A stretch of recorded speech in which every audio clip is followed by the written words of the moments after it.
দেখো এর আগে দুটো ভিডিও আপলোড হয়ে গেছে। এটা third video, last video regarding preposition.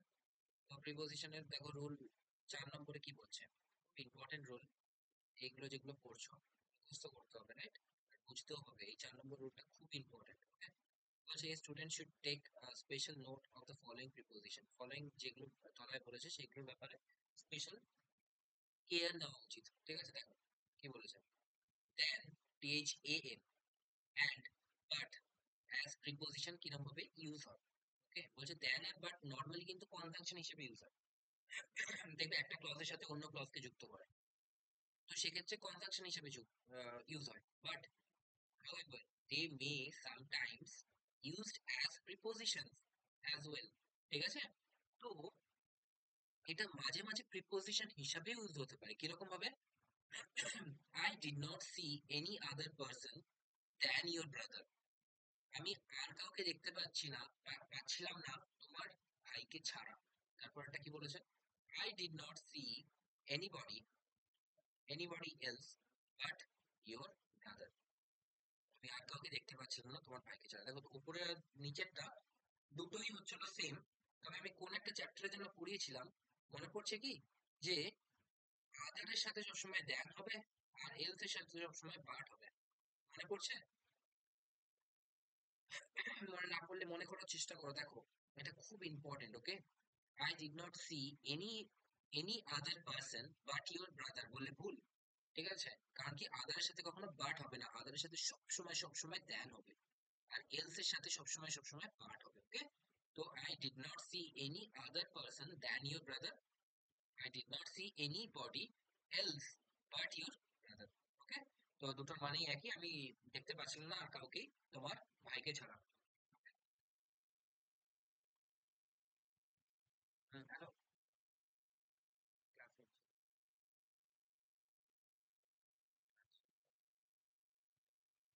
ঠিক আছে, তো তো তাহলে হচ্ছিল এখানে আদার এর সাথে দেন আর এলস এর সাথে বাট। আর এরা কেন প্রিপোজিশন হিসেবে ইউজ হয়েছে? কারণ কি প্রিপোজিশনের আমি বলেছিলাম একমাত্র এটাই হচ্ছিল পার্টস অফ স্পিচের জিনিস যেটা সবসময় অবজেক্ট থাকে। ঠিক আছে, দেখো এটা অবজেক্ট আছে, তো এটা দেখে আমি বুঝে যাবো যে এটা প্রিপোজিশন নাকি কনজাংশন নাকি অ্যাডভার্ব। সব থেকে বেশি গুলো হচ্ছে অ্যাডভার্ব আর প্রিপোজিশনের মধ্যে, কারণ কি অ্যাডভার্ব আর প্রিপোজিশন দুটোই টাইম আর প্লেসকে ডিনোট করে।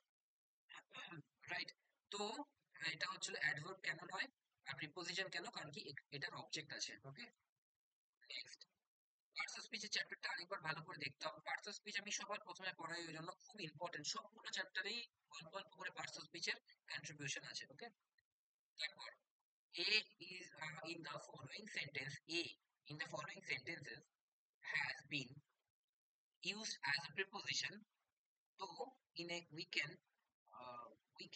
form of in। তারপর মানে weaken form of in মানে বলছে একটা স্থূলতর ফর্ম অফ ইন, মানে ইনের জায়গায় এ অনেক সময় বসে এটা প্রিপোজিশন হিসাবে কাজ করতে পারে ইনের বদলে। দেখো, পার্টস অফ স্পিচের ক্ষেত্রে বলা হয় যে কোনো জিনিসই পার্মানেন্ট কিছু নয়। ঠিক আছে, দা জানো তোমরা অ্যাডজেক্টিভ হিসেবে ইউজ হতে পারে। অ্যাডজেক্টিভ হিসেবে দা বয়, মানে আমি নির্দিষ্ট করে বলছি ওই বয়টা, কোন বয়? ওই বয়, দা বয়। ঠিক আছে, তো অ্যাডজেক্টিভ হিসেবে ইউজ হতে পারে। তো সেরকম ভাবে এও হচ্ছিল আর্টিকেল ছাড়াও, এ এন্ড দিয়ে হচ্ছে নর্মালি আর্টিকেল বলা হয়। তো এ কিন্তু মাঝে মাঝে প্রিপোজিশনের সেন্সে ইউজ হতে পারে, সেন্সে। যেমন দেখো, হি আর্নস 50 রুপিস এ ডে, তার মানে সে একদিনে 50 টাকা আর্ন করে। তার মানে ইন এ ডে এর জায়গায় আমি এ ডে বললাম। ওকে, তারপর she visits me once a month, once in a month এর জায়গায় once a month বললাম, তাহলে কি প্রিপোজিশন হিসাবে ইউজ করলাম।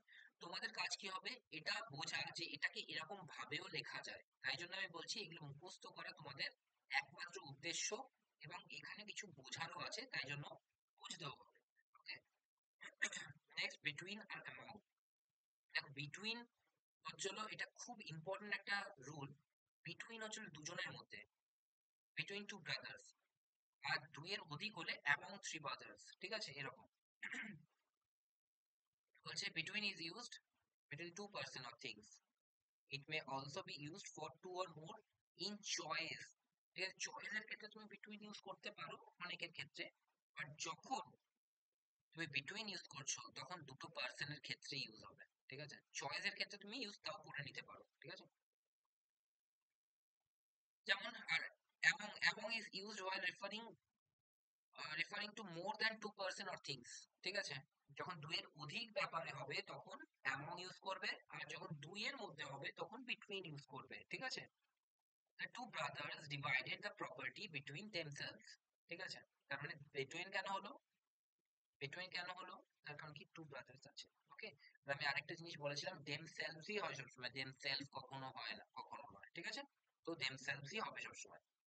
আর between কেন হলো টু ব্রাদার্স এর মধ্যে। তারপর একটা দেখো, the two brothers and their sisters divided the property among themselves, ঠিক আছে? among কেন হলো? কারণ কি এখানে দুইয়ের অধিক আছে, তাই না? এখানে দুইয়ের অধিক আছে, তাই জন্য এখানে among হলো, ওকে? তারপর দেখো এখানে কি আছে, between the students which in the class which is the best, বলছে স্টুডেন্টদের মধ্যে কে বেস্ট, বলছে না চয়েসের ক্ষেত্রে হচ্ছিল, অধিকের ক্ষেত্রে ইউজ হতে পারে চয়েসের ক্ষেত্রে, বাট আমি বলবো এটা তোমরা ভুলে যাও, কারণ কি পরীক্ষায় পরিষ্কার করে দিয়ে দেবে যে দুজন নাকি দুয়ের অধিক, পরিষ্কার ইন্ডিকেশন দিয়ে দেবে, তো এটা ভুলে যাও। বাকি উপরে দুটো মনে রাখো, কি দুয়ের মধ্যে হলে বিটুইন, দুয়ের অধিক হলে অ্যামং, ওকে? নেক্সট, নেক্সট হচ্ছিল বিসাইড আর বিসাইডস। আচ্ছা বিসাইড মানে কি? বিসাইড মানে হচ্ছিল পাশে, মানে এই বাড়ির পাশে ওই গাছটা আছে, বিসাইড দ্যাট হাট, ঠিক আছে? ওই বাড়ির পাশে। আর বিসাইডস মানে কি? বিসাইডস মানে হচ্ছে ইন অ্যাডিশন টু, মানে এর সাথে সাথে, ওকে? তাহলে বিসাইড স্টাডিং, স্টাডির সাথে সাথে he is also working somewhere, মানে he is also working somewhere beside studying, okay? তো এই বিসাইডসটা হচ্ছে বিসাইডস এর ইয়েকে, অবজেক্ট কে স্টাডিং, ওকে? স্টাডি হচ্ছে ভার্ব, তার সাথে আইএনজি যোগ করা মানে জেনারেট করলাম, তার মানে নাউন করলাম, ওকে? আর নাউন অথবা প্রোনাউন অবজেক্ট হিসাবে ইউজ হয় জেনারেলি। তো বিসাইডস হচ্ছিল প্রিপোজিশন, তার অবজেক্ট হলো study, okay? Next, she sat beside him at the party. তার বিসাইড মানে, বিসাইড আর বিসাইড এর সম্পূর্ণ আলাদা।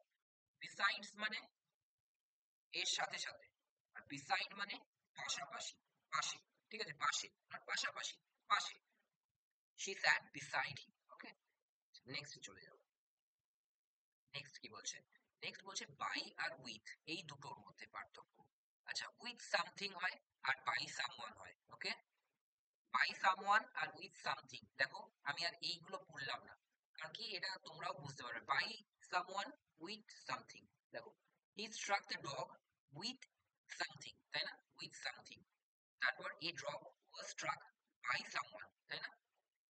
তাহলে by someone with something, okay? তারপর সিন্স, সিন্স এর ব্যাপারে কি বলেছে? Since is used for time expression, okay? খুব ভালো কথা। দেখো এই দুটো জিনিস খুব ভালো করে বুঝতে হবে, রাইট? একটা হচ্ছে সিন্স আর আরেকটা হচ্ছে ফর। বলছে যে since as a preposition time এক্সপ্রেশনের ক্ষেত্রে ইউজ হয়, time from past to present, okay? Past to present. আর for is used for time expression, এটাও টাইম এক্সপ্রেশনের জন্য ইউজ হয়, কিন্তু অ্যান্ড স্পেসিফিক পিরিয়ড অফ টাইমের জন্য ইউজ হয়, ঠিক আছে? মানে এটা উপরেরটা নিচেরটার মধ্যে পার্থক্যটা খুব ভালো করে বোঝার চেষ্টা করো। প্রথমটা কি বলেছে, যে since is used for definite time in the past or some past of occasions. Since birth, দেখো আমি যেটা বলি স্টুডেন্টদের বোঝার জন্য, সিন্স যখন ইউজ হবে না, সিন্স সেটা একটা স্টার্টিং থাকবে বাট কোনো এন্ডিং থাকবে না। আর ফর যখন ইউজ হবে না, তখন দেখবে একটা স্টার্টিংও থাকবে একটা এন্ডিংও থাকবে, ঠিক আছে? যেমন উদাহরণ দেবো, বলছে I have not met him since last month. তার মানে কি? লাস্ট মান্থ, লাস্ট মান্থের শুরু তো আছে, ঠিক আছে, কিন্তু এখনো শেষ হয়নি, আজকে অব্দি দেখিনি, কালকেও দেখতে পাবো কিনা জানি না, তো কোনো শেষ নেই, সিন্স লাস্ট মান্থ। প্রিপোজিশন হিসেবে কেন ইউজ হয়েছে? কারণ কি তার একটা অবজেক্ট আছে, ওকে? তারপর she has been doing homework since morning, since morning থেকে শুরু করেছে এখনো অবধি, মানে এরপরেও করবে হয়তো যদি শেষ না হয়, ওকে? তো এটা কোনো শেষ নেই, মানে কন্টিনিউয়াস হয়ে আসছে, ওকে? মর্নিং। আর এইটা দেখো, বলছে যে ফর 2 মান্থস 6 ইয়ার্স 2 আওয়ার্স, ঠিক আছে? যেমন I shall go to Delhi for 2 weeks, তার মানে কি 2 উইকস এর জন্য, 2 উইকস এর একটা থাকবে 1 নম্বর দিন, একটা থাকবে 14 নম্বর দিন, রাইট? তারপর he stayed with me for 2 hours daily, তার মানে 1 নম্বর মিনিট থেকে 120 নম্বর মিনিট অব্দি, মানে 2 ঘন্টা, তো তাহলে 2 ঘন্টার প্রথমও আছে শেষও আছে। তারপর যখন এরকম পিরিয়ড দিয়ে দেবে তখন চোখ বন্ধ করে for. She has been sleeping for 2 hours. 2 hours এর একটা প্রথম আছে, একটা শেষ আছে। মানে 1 নম্বর মিনিট থেকে 120 নম্বর মিনিট, 1 নম্বর ঘন্টা থেকে 2 নম্বর ঘন্টা, ঠিক আছে। তারপর he has been in Delhi for 1 week. 1 উইকের একটা 1 নম্বর দিন আছে, আর আজকে একটা 7 নম্বর দিন, তাই তো। তো বলার উদ্দেশ্য যে সিন্স এর কোনো এন্ডিং সেন্স পাবে না। সিন্স বাট, সিন্স মর্নিং, কিন্তু ফলের একটা এন্ডিং সেন্স থাকবে সব সময়, রাইট। তারপর দেখো, তারপর এটা তো পড়িনি, সিন্স অ্যাজ এ কনজাংশন কোথায় ইউজ হয়। কনজাংশন তখন ইউজ হয় যখন দুটো ক্লজকে যুক্ত করে। ক্লজ হওয়ার জন্য কি দরকার, সাবজেক্ট এবং ভার্ব। ইট ইজ 10 ইয়ার্স, তার মানে সাবজেক্ট ইট, ভার্ব হচ্ছিল is. I saw him, I হচ্ছিল সাবজেক্ট, স হচ্ছিল ভার্ব, ওকে। তারপর I have not met him since he came back, তার মানে কি, আই হচ্ছিল সাবজেক্ট, হ্যাভ নট মেটটা হচ্ছিল ভার্ব, হি হচ্ছিল সাবজেক্ট, কেমটা হচ্ছিল ভার্ব। তার মানে এখানে কি অনুযায়ী ইউজ হয়েছে, এখানে ইউজ হয়েছে হলো তোমার কনজাংশন অনুযায়ী, রাইট। বুঝতে পেরেছো আশা করি। তারপর since as a adverb, she went to USA in 2003 and I have not seen her since। ঠিক আছে, সে ইউএসএ তে গেছিল 2003 সালে, আর আমি তখন থেকে তাকে দেখিনি, ঠিক আছে, তখন থেকে। দেখো, অ্যাডভার্ব আর প্রিপোজিশন সবসময় টাইম এন্ড প্লেস কে ডিনোট করবে, ঠিক আছে। দেখো, এখানে আমরা যখন প্রিপোজিশন হিসেবে ইউজ করছিলাম তখনও সেটা টাইম কে ডিনোট করছিল, এখানেও সেটা টাইম কে ডিনোট করছে, রাইট। কিন্তু পার্থক্য আছে, এই প্রিপোজিশনের হচ্ছিল একটা অবজেক্ট আছে, দেখো। আর এই অ্যাডভার্বের একটা ভার্বকে কোশ্চেন করা সেন্স আছে, ঠিক আছে। বলছে যে she went to USA in 2003 and I have not seen her since। seen, since, তখন থেকে দেখিনি, দেখনি কখন থেকে, তখন থেকে, ঠিক আছে, since। তো এই ভার্বকে কোশ্চেন করা একটা সেন্স আসবে, ওই জন্য অ্যাডভার্ব এটা, ওকে।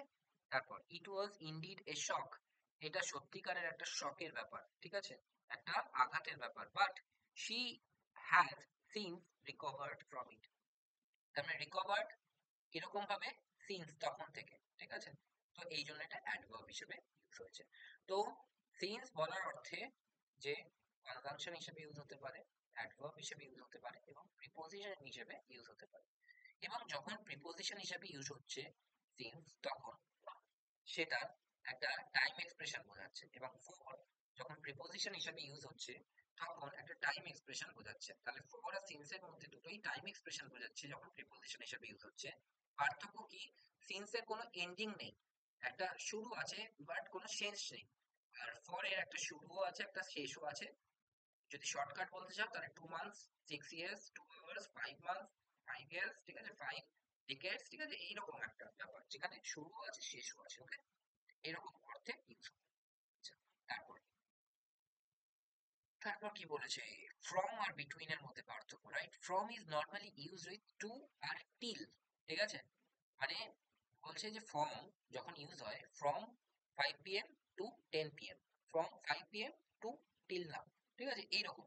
আর বিটুইন সবসময় ইউজ হয় অ্যান্ড এর সাথে, খুব ইম্পর্টেন্ট, ওকে, খুব খুব ইম্পর্টেন্ট।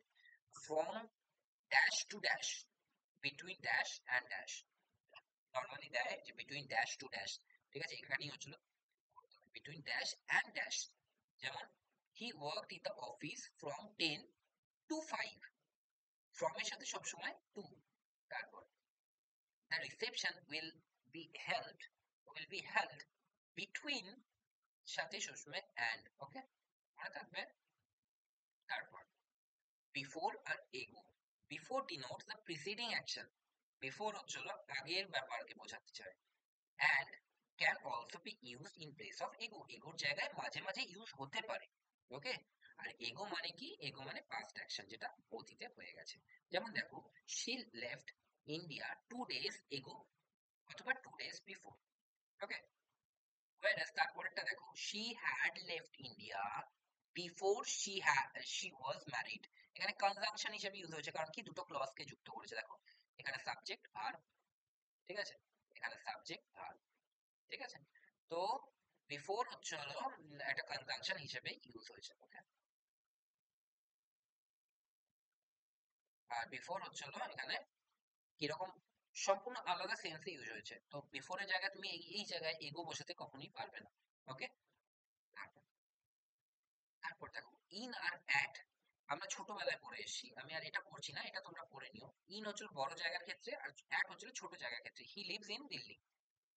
তারপর এটা দেখো he lives at Rohini in Delhi, তার মানে দিল্লি হচ্ছে বড় জায়গা, তার মধ্যে হচ্ছে রোহিণী, তাহলে অ্যাট রোহিণী ইন দিল্লি। ওকে, এরকম করে ইউজ। তারপর in R into.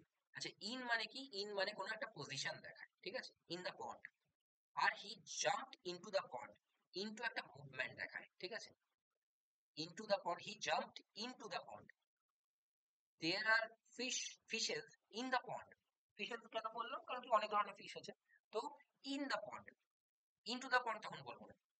He jumped into the পন্ড, যখন একটা মুভমেন্টের সেন্স থাকবে তখন একটা ইনটু আসার ব্যাপার আসবে, ঠিক আছে।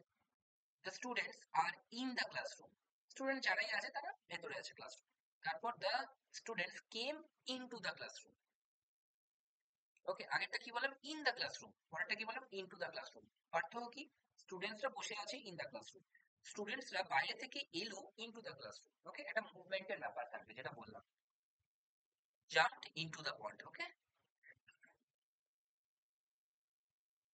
তারপর তারপর কি আছে? তারপর হচ্ছে অন আর আপার। অন ডিনোটস পজিশন, মানে এটার উপর ওটা, আর আপন ডিনোটস মুভমেন্ট। যেমন the book is on the table, বলছে বুকটা হচ্ছে টেবিলের উপরে আছে। আর তারপরেটা কি বলছে?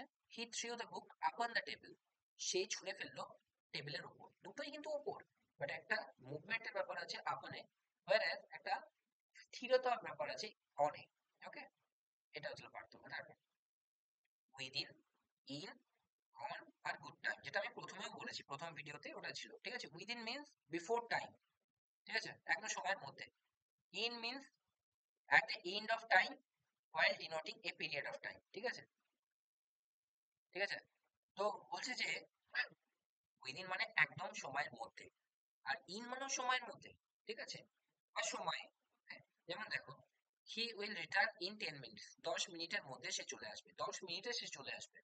আর he will return within 10 minutes, দুটোর মধ্যে সামান্য পার্থক্য আছে। উইদিন 10 মিনিটস মানে আসবেই 10 মিনিটের মধ্যে, সেই এই সামনে গেছে, আমি ডাকলেই চলে আসবে, এরকম।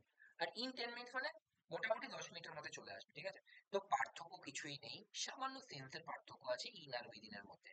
তারপর একটা দেখো, the train is running on time. On মানে কি? দেরিও করছে না, আগেও যাচ্ছে না, ঠিক আছে। নেক্সট, নেক্সট কি বলছে? টিল আর টু, বলছে টিল আর to. Till is used of time, time সম্পর্কিত হলে টিল। হি স্টাডিড টিল 11 p.m. তারপর একটা আপ টু ইজ ইউজড, মানে to is used place of in used of place and distance, distance অথবা প্লেসের ক্ষেত্রে টু ইউজ হতে পারে। যেমন I went up to Ranibagh, আমি রানীবাগ অব্দি গেছিলাম, ঠিক আছে, অব্দি, এই অব্দি বোঝাতে টু। আর টিল হচ্ছিল টাইম বোঝাতে, টিল 10 p.m. অথবা 11 p.m. ওকে, এই ক্ষেত্রে আমরা এটা বোঝাই। আর দেখো আজকে লাস্ট রুল, সেটা হচ্ছে রুল নাম্বার 5। রুল নাম্বার 5 কি বলেছে? এটা আমরা আগেও পড়েছি অ্যাডজেক্টিভের ক্ষেত্রে, যদি ভালো করে মনে করে থাকো। when two words or adjectives requires different preposition, যদি আলাদা আলাদা preposition নেয়, appropriate prepositions should be used with both the words, ঠিক আছে, আলাদা আলাদা ক্ষেত্রে আমাকে appropriate preposition বসাতে হবে। যেমন he is senior to and older than I, সে আমার থেকে সিনিয়র এবং আমার থেকে বয়স্ক। তাহলে এখানে সিনিয়র টু হওয়া উচিত ছিল, বাট দেখো টু আর দেন তো আলাদা, তো ওই জন্য আমি দুবার আলাদা আলাদা প্রিপোজিশন ইউজ করবো, সিনিয়র টু, ওল্ডার দেন। তারপরে his dress is different and cheaper than mine, দেখো এখানে তো দ্যানটা আছে একটা প্রিপোজিশন, চিপার, কিন্তু ডিফারেন্ট ফ্রম হওয়া উচিত। তো ফ্রম আর দ্যান তো আলাদা, তাহলে আমি এখানে আলাদা করে ফ্রম লিখবো, এফ আর ও এম, ঠিক আছে। তারপরটা দেখো, she is younger and taller than her sister, তার মানে younger than and taller than. দেখো এখানে দ্যান দু জায়গায় একই জিনিস হবে, তাই না? তো এখানেও দ্যান দরকার। তো দ্যান যখন একই জিনিস হবে তাহলে আমি দুবার কেন ইউজ করবো, তাহলে আমি একবারই ইউজ করবো। তো সেই জন্য এখানে কি হবে, এখানে আলাদা আলাদা করে আমরা ইউজ করিনি, আমরা একবারই টলার দ্যান হার সিস্টার করেছি। ঠিক আছে? তো এই ছিল হচ্ছিল রুলস, এই ছিল হচ্ছে রুলস 5 অব্দি। আর অ্যাপ্রোপ্রিয়েট প্রিপোজিশন তো আমরা হচ্ছিল পড়ছি আলাদা ইয়েতে, ভোক্যাবের মধ্যে, ঠিক আছে? তো আজকে এই অবধি থাকুক। তোমরা এইগুলো, এই জিনিসগুলো ভালো করে লিখে মুখস্থ করার চেষ্টা করবে, যেন এগুলো মুখস্থ থাকে তোমাদের মাইন্ডে। ঠিক আছে, থ্যাংক ইউ।